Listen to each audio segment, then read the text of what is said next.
Have you ever seriously wondered what it would take to become a black hole? I mean, to actually compress everything that makes you you into a point so dense that not even light itself could escape? Okay, let's dive into this because it's a truly mind-bending thought experiment. Right, so that's the big question we're tackling. This isn't just about getting smaller, you know? It's a journey through totally different scales of reality, and each step gets way more extreme than the last. So, you ready? Let's start the squeeze.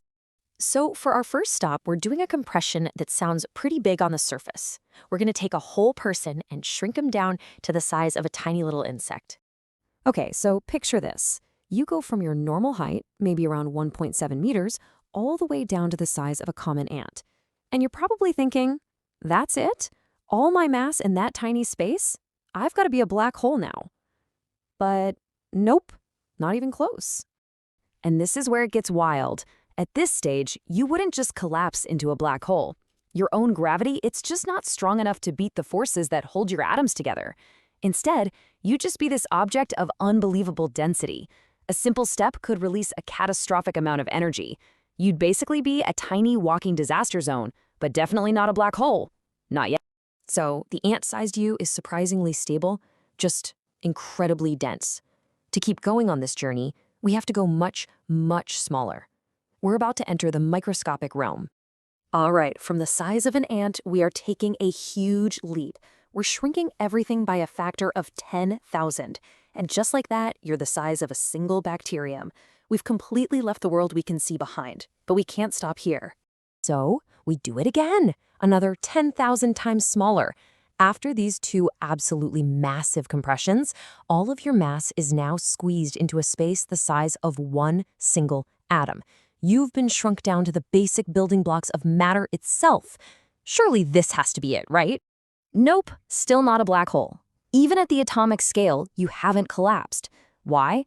Well, because the forces that hold your atoms together, the same forces that are keeping you from falling through your chair right now, they are fighting back with an incredible amount of power. To win this fight, to finally overcome this resistance, we need one last, almost unbelievably huge compression.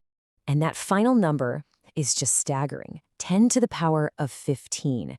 That is a 1 with 15 zeros after it.